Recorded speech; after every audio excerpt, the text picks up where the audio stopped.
Hello everyone, Kurt Alfred here, and welcome back to another episode from Hope Feather Labs.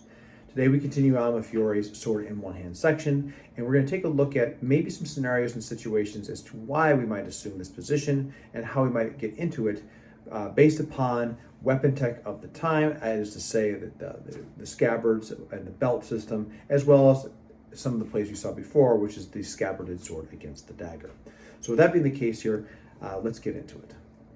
So this week we're going to talk a little bit about how we might find ourselves in that position based off of the place we had a couple weeks ago, where we are in the position of using the sword and the scabbarded sword against the dagger. And again, I have both swords right here. And again, I'm wearing this right here just because I think it's a little bit easier to simulate. That's fine. It doesn't matter. If I have to go to one, I can do it. It's not a big deal.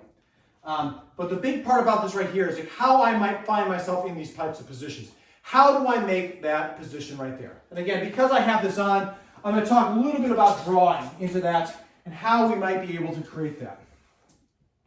Because of how scabbard technology is observed, I think there's a big part about this that allows us to see. This is all leather sheath. It is not a scabbard. However, when it comes down to other scabbards or sharp or anything else, I believe the effect is the same. It's actually a little bit more pronounced. So the reason why I think this is important here is that essentially the way this thing hangs, it allows the ability to move this thing right here, which allows me already to, as I step back and pull the scabbard back, which allows me to get clearance into positions where I can now get into a striking pattern as necessary.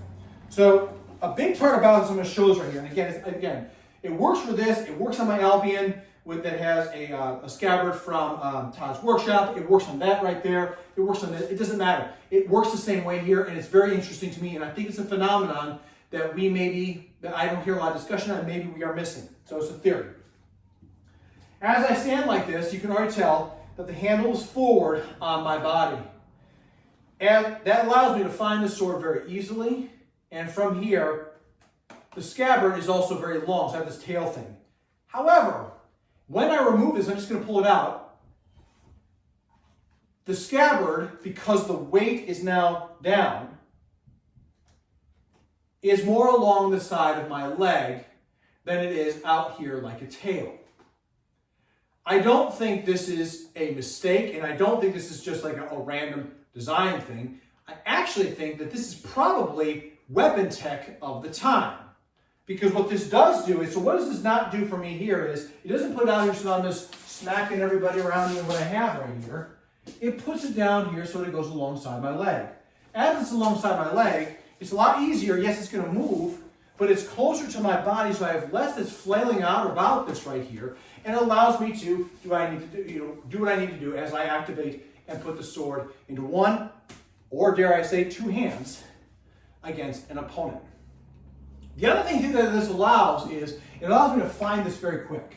Now, for anyone who's ever done any combat shooting or marksmanship shooting, it doesn't matter. When you're trying to holster or put back a magazine or anything else right there, it's a very important piece right here is that you have to be able to find it on your belt and not go down here. If you think about basketball, you don't want to look at the ball while you're dribbling, or you're in soccer. You're not looking like this right here. You have to be able to see what's in front of you. I believe it's the same way for this. So because the scabbard drops down in such a way right here where it's almost right along my leg, what I can do here is I can find this immediately, and I don't have to come in front here and try to find out where the scabbard is. And before we go out there and say, well, anyone can find it that way here, there's a reason why most emergency services say practice dialing 911 under duress, because when your hands are so shaky and everything else is crazy in a very dangerous situation, you may actually fail at that. So having it easy to find where your tools are at, your workspace, as I put in another video, is very important as being able to get this back into place. Because remember, there's life after fencing. And what I mean by that is, just because we focus so much on sword play, sword fighting, but if I'm a person that had to draw this, deploy this, use this, and then get the heck out, if I'm running through the streets like this right here, or now I am a constant threat. It puts situations out there where people are like, why does this guy have a sword on him? When the reality is, I probably want to find this as fast as possible. And you'll notice, as soon as I put this back in, so here we go. Scabbard here like this, along the body. As I put it down, I'm going to hold this steady here, I'm going to let it go. 3, 2, 1, drops. Now I have a way to find this immediately.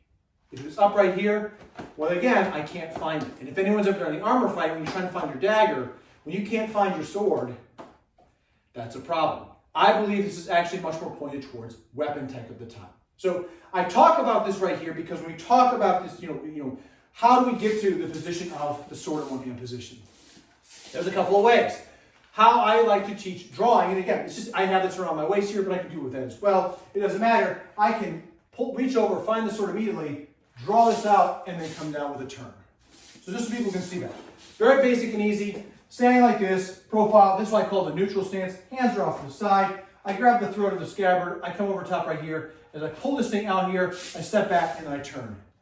Big thing about that is, because of the turn is there, it's actually putting the tip away, so I'm not going to stab my leg. Because you got to remember, under duress, you're under a lot of stress, very possible to stab yourself, hurt yourself, especially with someone that's coming at you with this. So being able to find yourself here and put yourself into an optimal striking position is very, very, very important.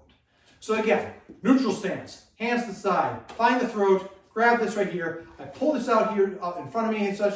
As I do so, I step back and then I turn. The blade goes straight off to the side here, and now I have the ability to do the strikes. I can put the sword into one hand or two hands, it doesn't necessarily matter, into those places.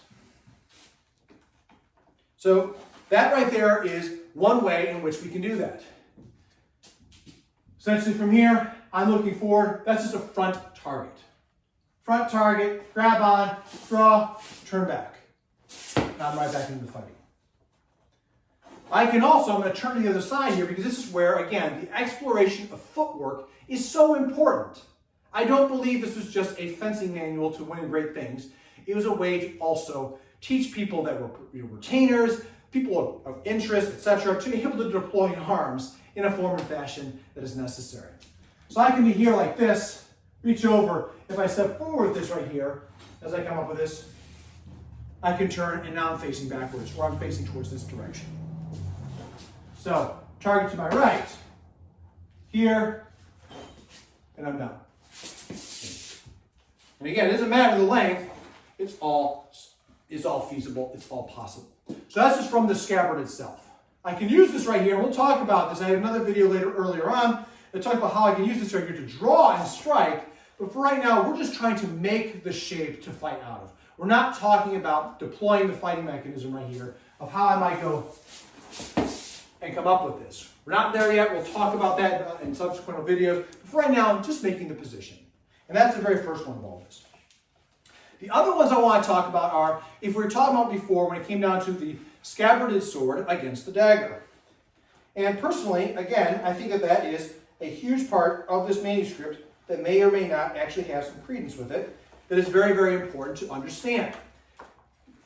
The logical concept of this, to me, if I have images that have just showed how I can come here, pop this out, stab them, and then pop back down, there's a lot of opportunities that are right there. So if I'm not wearing this and I'm just carrying the scabbard as in shown previously, well, I can make that appearance of that first cover very easily. So here's the deal. If I have the hand position like this is pretty obvious. This is where we talk about coming over top here, turning, thrusting in, or I can also say that I'm coming, if I have the hand right here, popping out, shooting this one. That's the last two gripping portions of that. So if I'm standing here like this, and I have the scabbard where the bottom portion is down, and it's this way, all I have to do before is to come over, and I'm in that position. Very simple, very easy, not complicated, and the reality is, it's the same thing as far as pulling out a sidearm or something along those matters to direct an attack. So here, this position, reaching over, again, very similar, reaching over, drawing, stepping back, and I'm back in activation. From that position right here, I'm not going to do it right now, and actually, well, I'll do it here in a second,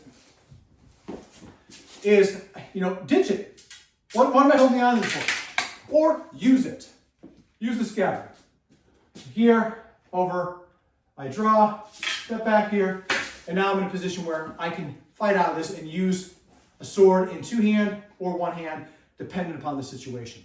So that's if we have the scabbard point down, which talk about the two plays here and here.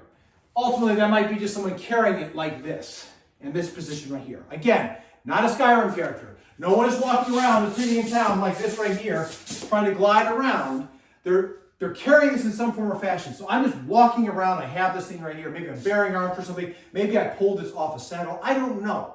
But it's here in my hand, and my thumb is towards this right here, which allows me to activate, and now I get put into that position. The other way is if it's this way, which essentially is the same thing as we talked about before of this.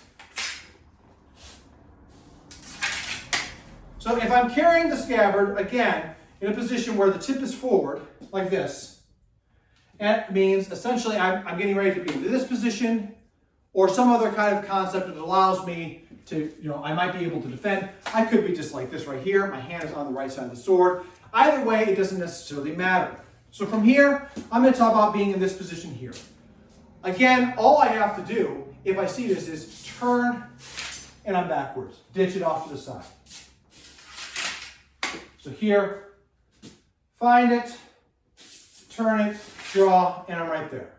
Okay? Ditch this off to the side. Let's talk about being up in this position. I can't imagine that people didn't do this kind of hand over hand type of stuff here. It happens all the time. I can't imagine someone being, not doing where like, oh man, I'm tired, I'm just gonna walk around with this thing. I can't imagine someone not doing that. Whether it's here or here, it doesn't necessarily matter because ultimately all I have to do from this position is drop, catch, draw.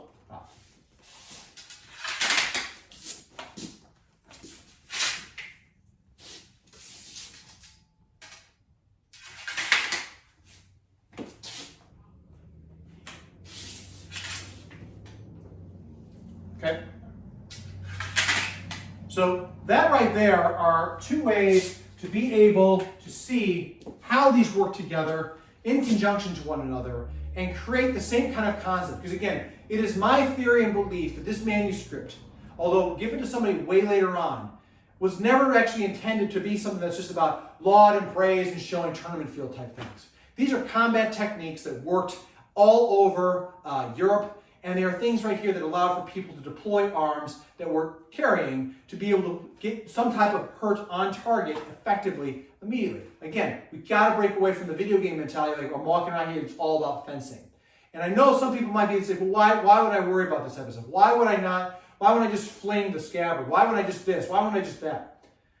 You got to remember, there's life after fencing. There's life after striking. There's life that happens afterwards. When I say life afterwards, I mean that events happen in those places. So if I just sling the scabbard at somebody in the middle of a fight out there, sure, I could absolutely hit something first right there and then go to it. And I might actually suggest that to somebody at some point in time here. But again, other things I consider is, if I'm doing that and now I'm running through a town, a castle, a field, something, whatever, I have a drawn weapon that automatically sends a signifier to people of there is something going on.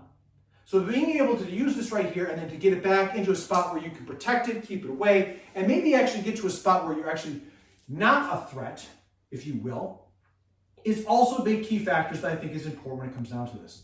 And being able to make these shapes right here of that sword in one hand position is very important because ultimately this position right here, if you notice, he's always talked about, he typically shows a left-handed side being very powerful. On his horseback, he rides from here. This right here, when it comes to the sword in one hand, he's right here. The Revezzo shot, he talks about, has killed many a man. So to me, his backhand shot is very, very, very powerful. It's wild. And when I say wild, I mean it's out of control. I mean it is meant to be a strike of hurt. It's very, very powerful. Your Mandrito side is also very powerful. However, it's locked up into a position right here, which we've seen all the other portions, locks your arm into a spot where you can no longer necessarily, if you're locked in right here, you're going backwards. And yes, you can be stopped down here, but this is a lot of power that comes with the total turn. So those right there are just some observations of how we might make this structure from a scabbard position right here, and whether that be within the hand or off the belt. So you can see with the video that, again, there's many situations as to why we might find ourselves in this offline position. And I personally think that the offline position that Fiore has here is, again, it's many things. And like I said in the video, this could be a moment within striking, which is amassing, shooting out. And to be honest with you, I think that he actually likes to fight out of his left side. We see this in other parts of the manuscript with the sword, sword on a horse. We see it constantly where his descriptions of the Revezzo about how many men die this way. And then we also see that he fights off on this one side here. I also feel that one of the big things that comes down to this is that, when we assume this position, if it's off on the left, it also shows that there's the potential of, it could have been a draw, it could have been you're holding a scabbard in other forms and fashions. And also, there are pieces in there where, if I get into this position in this guard, we assume it through many different ways. Again, just some of my thoughts and considerations out there. And ultimately, that's the big part about this right here that makes me think about it is how much can you activate and get into it, and for what purpose and design. So that's going to conclude this video here. I'm very curious to see what people might think out there. I mean, how much are you practicing out there? What are you seeing with this in this practice right here? Are you seeing a usage outside of just been holding it in the sword in one hand? Is this a tactical consideration, or is this the first time that you're looking at this? Please let me know. I'm very curious to see what people think out there, because again, this is just my thoughts on a situation that no one's living today. To my viewers and subscribers, thank you so much for tuning in. If you haven't done so already, hit the bell to let you know about notifications about new content being dropped. And please like and subscribe, share with a friend. I want to grow this channel here, and again, we're getting closer to it. We're getting higher up with the people that are coming out this way, and I'm very excited to see what people have to say. And none of that is possible without viewers like you. So please continue to do so. Well, until next time, everybody, as always, please stay safe out there, train well, and fight on. I'll see you all soon.